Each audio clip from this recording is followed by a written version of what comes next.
दोन्ही video photo दोन्ही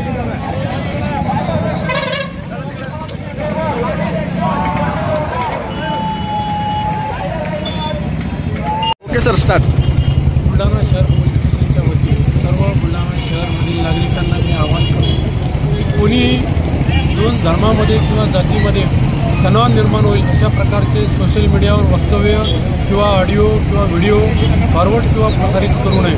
जर असे कृत्य करून आम्हाला जर आढळून आले नक्कीच त्यांच्यावर प्रचलित कायद्यानुसार कारवाई करण्यात येईल।